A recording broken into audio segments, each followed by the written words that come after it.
In spite of the belief and proven research that substance use disorder is a disease requiring health intervention, many of us still hold this old Victorian Prohibition era notion that substance use is indicative of some moral failure. That people who use substance such as drugs or alcohol are just plain weak, or they lack willpower, or they're just bad people who have deviant behavior and should pay the price of ill health and disease because of their decisions and lifestyle choices. I argue that the provision of healthcare services is a human right, and harm reduction is a healthcare service. These should not be based on any moral or ethical foundation. I believe that all people, including people with substance use disorders, are worthy of healthcare interventions. Harm reduction is a healthcare service that all Canadians should have access to.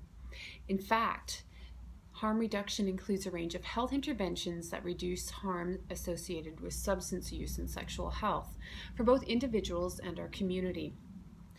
It aims to improve health outcomes related to substance use, addiction, overdose, sexually transmitted diseases, and bloodborne infections, other illnesses and injuries. It also helps to decrease social isolation, decrease violence, oppression, trauma, and also decreases criminal justice system involvement. Well, the opposition argues that all people with substance use disorders are marginalized and that they will not access care simply because of this is erroneous in thinking. As the research has indicated, harm reduction actually opens avenues of care in order to reach out to these people who may not, will not, or just simply cannot access care. And as discussed, harm reduction should not be created based on a morality environment, which is demonstrated currently by unspecified services using unclear funding arrangements and an unclear commitment of improving either infectious disease outcomes or addiction outcomes. Despite a wealth of effectiveness of health and economic research, harm reductions are not available to all Canadians equally. While I agree with the negative that the provinces should tailor their programs to their specific needs, access must be guaranteed through federal means.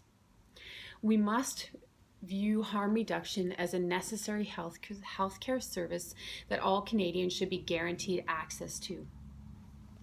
Canada exhibits such wide regional variation in policy of guiding and planning and organizing of harm reduction services that some areas in the country produce little or no harm reduction.